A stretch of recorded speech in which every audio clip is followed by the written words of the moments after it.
ओम शांति। 18 अक्टूबर 2025 ईश्वरीय महावाक्य। आज प्यारे बाबा ने कहा, मीठे बच्चे, आत्म अभिमानी होकर बैठो, अंदर घोटते रहो मैं आत्मा हूँ। देही अभिमानी बनो, सच्चा चार्ट रखो तो समझदार बनते जाएंगे, बहुत फायदा होगा। आज प्यारे बाबा ने हम बच्चों से प्रश्न किया, बेहद के नाटक को समझने वाले बच्चे किस एक नियम को अच्छी रीति समझते हैं? प्यारे बाबा ने उत्तर दिया, यह अविनाशी नाटक है। इसमें हर एक पाठधारी को पाठ बजाने अपने समय पर आना ही है। कोई कहे हम सदा शांति धाम में ही बैठ जाएं, तो यह लॉ नहीं है। उसे तो पाठधारी ही नहीं कहेंगे। यह बेहद की बातें बेहद का बाप ही तुम्हें सुनाते हैं। ओम शांति। अपने को आत्मा समझकर बैठो, देह अभिमान छोड़कर बैठो। बेहद का बाप बच्चों को समझा रहे हैं। समझाया उनको जाता है जो बेसमझ होते हैं। आत्मा समझती है कि बाप सच कहते हैं। हम आत्मा बेसमझ बन गई हैं। मैं आत्मा अविनाशी हूँ। मैं आत्म अभिमान छोड़ देह अभिमान में फंस पड़ा समझ ठहरे ना। बाप कहते हैं सब बच्चे बेसमझ हो पड़े हैं देह अभिमान में आकर। फिर तुम बाप द्वारा देही अभिमानी बनते हो तो बिल्कुल समझदार बन जाते हो। कोई तो बन गए हैं, कोई पुरुषार्थ करते रहते हैं। आधा कल्प लगा है बेसमझ बनने में। इस अंतिम जन्म में फिर समझदार बनना है। आधा कल्प से बेसमझ होते होते 100% बेसमझ बन जाते हैं। देह अभिमान में आकर ड्रामा प्लान अनुसार तुम गिरते आए हो। अभी तुमको समझ मिली है, फिर भी पुरुषार्थ बहुत करना है, क्योंकि बच्चों में दैवीय गुण भी चाहिए। बच्चे जानते हैं हम सर्वगुण संपन्न 16 कला संपूर्ण थे, फिर इस समय निर्गुण बन पड़े हैं, कोई भी गुण नहीं रहा है। तुम बच्चों में भी नंबरवार पुरुषार्थ अनुसार इस खेल को समझते हैं। समझते समझते भी कितने वर्ष हो गए हैं, फिर भी जो नए हैं वो अच्छे समझदार बनते जाते हैं। औरों को भी बनाने का पुरुषार्थ करते हैं। कोई ने तो बिल्कुल नहीं समझा है, बेसमझ के बेसमझ ही हैं। बाप आए हैं समझदार बनाने। बच्चे समझते हैं माया के कारण हम बेसमझ बने हैं। हम पूज्य थे तो समझदार थे, फिर हम ही पुजारी बन बेसमझ बने हैं। आदि सनातन देवी देवता धर्म प्राय लोप हो गया है। इनका दुनिया में किसको पता नहीं है। यह लक्ष्मी नारायण कितने समझदार थे, राज्य करते थे। बाप कहते हैं तत्वम। तुम भी अपने लिए ऐसे समझो। यह बहुत बहुत समझने की बातें हैं, सिवाय बाप के कोई समझा ना सके। अभी महसूस होता है बाप ही ऊंचते ऊंच समझदार ते समझदार होगा ना। एक तो ज्ञान का सागर भी है, सर्व का सदगति दाता भी है, पतित पावन भी है। एक की ही महिमा है। इतना ऊंचते ऊंच बाप आकर के बच्चे बच्चे कह कैसे अच्छी रीति समझाते हैं। बच्चे अब पावन बनना है, उसके लिए बाप एक ही दवाई देते हैं। कहते हैं योग से तुम भविष्य 21 जन्म निरोगी बन जाएंगे। तुम्हारे सब रोग दुख खत्म हो जाएंगे। तुम मुक्ति धाम में चले जाएंगे। अविनाशी सर्जन के पास एक ही दवाई है, एक ही इंजेक्शन आत्मा को आए लगाते हैं। ऐसे नहीं कोई मनुष्य बैरिस्ट्री भी करेंगे, इंजीनियरिंग भी करेंगे, नहीं। हर एक आदमी अपने धंधे में ही लग जाते हैं। बाप को कहते हैं आकर पतित से पावन बनाओ, क्योंकि पतित पने में दुख है। शांति धाम को पावन दुनिया नहीं कहेंगे, स्वर्ग को ही पावन दुनिया कहेंगे। यह भी समझाया है मनुष्य शांति और सुख चाहते हैं। सच्ची सच्ची शांति तो वहाँ है जहाँ शरीर नहीं, उसको कहा जाता है शांति धाम। बहुत कहते हैं शांति धाम में रहें, परंतु लौ नहीं है, वह तो पाठधारी हुआ नहीं। बच्चे नाटक को भी समझ गए हैं। जब एक्टर्स का पार्ट होगा तब बाहर स्टेज पर आकर पार्ट बजाएंगे। यह बेहद की बातें बेहद का बाप ही समझाते हैं। ज्ञान सागर भी उनको कहा जाता है। सर्व के सद्गति दाता पतित पावन है। सर्व को पावन बनाने वाले तत्व नहीं हो सकते। पानी आदि सब तत्व हैं, वह कैसे सद्गति करेंगे? आत्मा ही पार्ट बजाती है। हठयोग का भी पार्ट आत्मा बजाती है। ये बातें भी जो समझदार हैं वही समझ सकते हैं। बाप ने कितना समझाया है। कोई ऐसी युक्ति रचो जो मनुष्य समझे। कैसे पूज्य सो फिर पुजारी बनते हैं। पूज्य है नई दुनिया में, पुजारी है पुरानी दुनिया में। पावन को पूज्य, पतित को पुजारी कहा जाता है। यहाँ तो सब पतित हैं, क्योंकि विकार से पैदा होते हैं। वहाँ है श्रेष्ठ, गाते भी हैं संपूर्ण श्रेष्ठाचारी। अभी तुम बच्चों को ऐसा बनना है। मेहनत है, मुख्य बात है याद की। सभी कहते हैं याद में रहना बड़ा मुश्किल है। हम जितना चाहते हैं याद में रह नहीं सकते हैं। कोई सच्चाई से अगर चार्ट लिखे तो बहुत फायदा हो सकता है। बाप बच्चों को ये ज्ञान देते हैं कि मन मना भव। तुम अर्थ सहित कहते हो। तुम्हें बाप हर बात यथार्थ रीति अर्थ सहित समझाते हैं। बाप से बच्चे कई प्रकार के प्रश्न पूछते हैं। बाप करके दिल लेने के लिए कुछ कह देते हैं, परंतु बाप कहते हैं मेरा काम ही है पतित से पावन बनाना। मुझे तो बुलाते ही इसलिए हो। तुम जानते हो हम आत्मा शरीर सहित पावन थी। अभी वही आत्मा शरीर सहित पतित बनी है। 84 जन्मों का हिसाब है ना। तुम जानते हो अभी यह दुनिया कांटों का जंगल बन गई है। यह लक्ष्मी नारायण तो फूल है ना, उन्हों के आगे कांटे जाकर कहते हैं आप सर्वगुण संपन्न, हम पापी कपटी हैं। सबसे बड़ा कांटा है काम विकार का। बाप कहते हैं इस पर जीत पहन जगत जीत बनो। मनुष्य कहते हैं भगवान को कोई न कोई रूप में आना है, भागीरथ पर विराजमान हो आना है। भगवान को आना ही है पुरानी दुनिया को नया बनाने। नई दुनिया को सतो प्रधान, पुरानी को तमो प्रधान कहा जाता है। जबकि अभी पुरानी दुनिया है तो जरूर बाप को आना ही पड़े।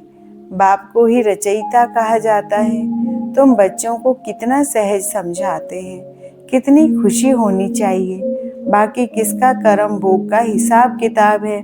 कुछ भी है वह तो भोगना है। इसमें बाबा आशीर्वाद नहीं करते हैं। हमको बुलाते ही हो बाबा आकर हमको वर्षा दो। बाबा से क्या वर्षा पाना चाहते हो? मुक्ति, जीवन मुक्ति का। मुक्ति जीवन मुक्ति का दाता एक ही ज्ञान सागर बाप है, इसलिए उनको ज्ञान दाता कहा जाता है। भगवान ने ज्ञान दिया था, परंतु कब दिया, किसने दिया, यह किसको पता नहीं है। सारा मुंझारा इसमें है। किसको ज्ञान दिया यह भी किसको पता नहीं है। अभी वह ब्रह्मा बैठे हैं, इनको मालूम पड़ा है कि हम सो नारायण था, फिर 84 जन्म भोगे, यह है नंबर 1 में। बाबा बतलाते हैं मेरी तो आंख ही खुल गई। तुम भी कहेंगे हमारी तो आंख ही खुल गई। तीसरा नेत्र तो खुलता है ना। तुम कहेंगे हमको बाप का, सृष्टि का पूरा ज्ञान मिल गया है। मैं जो हूँ, जैसा हूँ, मेरी आंखें खुल गई हैं। कितना वंडर है। हम आत्मा फर्स्ट हैं और फिर हम अपने को देह समझ बैठे। आत्मा कहती है हम एक शरीर छोड़ दूसरा लेता हूँ, फिर भी हम अपने को आत्मा भूल देह अभिमानी बन जाते हैं। इसलिए अब तुमको पहले पहले ये समझ देता हूँ कि अपने को आत्मा समझ बैठो। अंदर में यह घोटते रहो कि मैं आत्मा हूँ। आत्मा न समझने से बाप को भूल जाते हो, फील करते हो। बरोबर हम घड़ी घड़ी देह अभिमान में आ जाते हैं। मेहनत करनी है, यहाँ बैठो तो भी आत्म अभिमानी होकर बैठो। बाप कहते हैं हम तुम बच्चों को राजाई देने आए हैं। आधा कल्प तुमने हमको याद किया है। कोई भी बात सामने आती है तो कहते हैं हाय राम, परंतु ईश्वर व राम कौन है ये किसको पता नहीं। तुमको सिद्ध करना है ज्ञान का सागर, पतित पावन, सर्व का सद्गति दाता, त्रिमूर्ति परम पिता परमात्मा शिव है। ब्रह्मा विष्णु शंकर तीनों का जन्म इकट्ठा है। सिर्फ शिव जयंती नहीं है, परंतु त्रिमूर्ति शिव जयंती है। जरूर जब शिव की जयंती होगी तो ब्रह्मा की भी जयंती होगी। शिव की जयंती मनाते हैं, परंतु ब्रह्मा ने क्या किया? लौकिक, पारलौकिक और यह है अलौकिक पाप। यह है प्रजापिता ब्रह्मा। बाप कहते हैं नई दुनिया के लिए यह नया ज्ञान अभी तुमको मिलता है, फिर प्राय लोप हो जाता है। जिसको बाप रचता और रचना का ज्ञान नहीं तो अज्ञानी ठहरे ना। अज्ञान नींद में सोई पड़े हैं। ज्ञान से है दिन, भक्ति से है रात। शिवरात्रि का अर्थ भी नहीं जानते, इसलिए उनकी हॉलीडे भी उड़ा दी है। अभी तुम जानते हो बाप आते ही हैं सबकी ज्योत जगाने। तुम ये बत्तियां आदि जगाएंगे तो समझेंगे इनका कोई बड़ा दिन है। अब तुम जगाते हो अर्थ सहित, वो लोग थोड़े ही समझेंगे। तुम्हारे भाषण से पूरा समझ नहीं सकते। अभी सारे विश्व पर रावण का राज्य है। यहाँ तो मनुष्य कितने दुखी हैं। रिद्धि सिद्धि वाले भी बहुत तंग करते हैं। अखबारों में भी पढ़ता है इनमें इविल सोल है, बहुत दुख देते हैं। बाबा कहते हैं इन बातों से तुम्हारा कोई कनेक्शन नहीं। बाप तो सीधी बात बताते हैं, बच्चे तुम मुझे याद करो तो तुम पावन बन जाएंगे, तुम्हारे सब दुख दूर हो जाएंगे। अच्छा, मीठे मीठे सिखिलदे बच्चों प्रति माता पिता बाप दादा का याद प्यार और गुड मॉर्निंग। रूहानी बाप की रूहानी बच्चों को नमस्ते। हम रूहानी बच्चों की रूहानी माता पिता और बाप दादा को नमस्ते नमस्ते नमस्ते। ओम शांति। शुक्रिया बाबा, शुक्रिया। आज धारणा के लिए मुख्य सार में पहला पॉइंट, यथार्थ रीति बाप को याद करने व आत्म अभिमानी बनने की मेहनत करनी है। सच्चाई से अपना चार्ट रखना है, इसमें ही बहुत बहुत फायदा है। सबसे बड़ा दुख देने वाला कांटा काम विकार है। इस पर योग बल से विजय प्राप्त कर पतित से पावन बनना है। बाकी किन्हीं भी बातों से तुम्हारा कनेक्शन नहीं।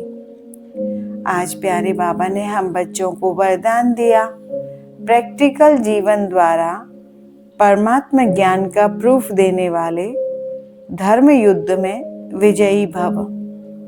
अभी धर्म युद्ध की स्टेज पर आना है।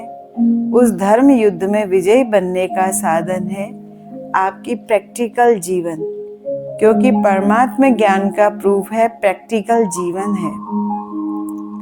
आपकी मूर्त से ज्ञान और गुण प्रैक्टिकल में दिखाई दे, क्योंकि आजकल डिस्कस करने से अपनी मूर्त को सिद्ध नहीं कर सकते, लेकिन अपनी प्रैक्टिकल धारणा मूर्त से 1 सेकंड में किसी को भी शांत करा सकते हो। आज प्यारे बाबा ने हम बच्चों को स्लोगन दिया, आत्मा को उज्जवल बनाने के लिए परमात्मा स्मृति से मन के उलझनों को समाप्त करो। मातेश्वरी जी के अनमोल महावाक्य, योग से ही मुक्त होने की शक्ति मिलती है। योग से ही मुक्त होने की शक्ति मिलती है। पहले पहले तो अपने को एक मुख्य पॉइंट ख्याल में अवश्य रखनी है। जब इस मनुष्य सृष्टि झाड़ का बीज रूप परमात्मा है, तो उस परमात्मा द्वारा जो नॉलेज प्राप्त हो रही है वो सब मनुष्यों के लिए जरूरी है। सभी धर्म वालों को यह नॉलेज लेने का अधिकार है। भले हर एक धर्म की नॉलेज अपनी अपनी है, हर एक का शास्त्र अपना अपना है, हर एक की मत अपनी अपनी है, हर एक का संस्कार अपना अपना है, लेकिन यह नॉलेज सबके लिए है। भले वो इस ज्ञान को ना भी उठा सके, हमारे घराने में भी ना आवे, परंतु सबका पिता होने कारण उनसे योग लगाने से फिर भी पवित्र अवश्य बनेंगे। इस पवित्रता के कारण अपने ही सेक्शन में पद अवश्य पाएंगे, क्योंकि योग को तो सभी मनुष्य मानते हैं। बहुत मनुष्य ऐसे कहते हैं हमें भी मुक्ति चाहिए, मगर सजाओं से छूट मुक्ति होने की शक्ति भी इस योग द्वारा मिल सकती है। अजपा जाप अर्थात निरंतर ईश्वरीय याद। यह जो कहावत है, श्वासों श्वास अजपा जाप जपते रहो, उसका यथार्थ अर्थ क्या है? जब हम कहते हैं अजपा जाप, तो इसका यथार्थ अर्थ है जाप के बिगड़ श्वासों श्वास अपना बुद्धि योग अपने परम पिता परमात्मा के साथ निरंतर लगाना, और यह ईश्वरीय याद श्वासों श्वास कायम चलती आती है। उस निरंतर ईश्वरीय याद को अजपा जाप कहते हैं। बाकी कोई मुख से जाप जपना अर्थात राम राम कहना, अंदर में कोई मंत्र उच्चारण करना, यह तो निरंतर चल नहीं सकता। वो लोग समझते हैं हम मुख से मंत्र उच्चारण नहीं करते, लेकिन दिल में उच्चारण करना यह है अजपा जाप। परंतु यह तो सहज एक विचार की बात है, जहाँ अपना शब्द ही अजपा जाप है, जिसको जपने की भी जरूरत नहीं है। आंतरिक बैठ कोई मूर्ति का ध्यान भी नहीं करना है, न कुछ सिमरन करना है, क्योंकि वो भी निरंतर खाते पीते रह नहीं सकेंगे। लेकिन हम जो ईश्वरीय याद करते हैं वही निरंतर चल सकती है, क्योंकि यह बहुत सहज है। जैसे समझो बच्चा है, अपने बाप को याद करता है तो उसी समय बाप का फोटो सामने नहीं लाना पड़ता है, लेकिन मनसा वाचा कर्मणा बाप के सारे ऑक्यूपेशन एक्टिविटी गुणों सहित याद आता है। बस वह याद आने से बच्चे की भी वो एक्ट चलती है, तभी संशोष फादर करेंगे। वैसे अपने को भी और सबकी याद दिल भीतर से मिटाए उस एक ही असली पारलौकिक परम पिता परमात्मा की याद में रहना है। इसमें उठते बैठते खाते पीते निरंतर याद में चल सकते हैं। उस याद से ही कर्मातीत बनते हैं, तो उस नेचुरल याद को ही अजपा जाप कहते हैं। अच्छा, ओम शांति। अव्यक्त इशारे स्वयं और सर्व के प्रति मनसा द्वारा योग की शक्तियों का प्रयोग करो। अभ्यास की प्रयोगशाला में बैठ योग का प्रयोग करो तो एक बाप का सहारा और माया के अनेक प्रकार के विघ्नों का किनारा अनुभव करेंगे। अभी ज्ञान के सागर, गुणों के सागर, शक्तियों के सागर में ऊपर ऊपर की लहरों में लहराते हो, इसलिए अल्पकाल की रिफ्रेशमेंट अनुभव करते हो। लेकिन अब सागर के तले में जाओ तो अनेक प्रकार के विचित्र अनुभव कर रत्न प्राप्त करेंगे। अच्छा, ओम शांति। तो ये थे आज के ईश्वरीय मधुर महावाक्य। ओम शांति।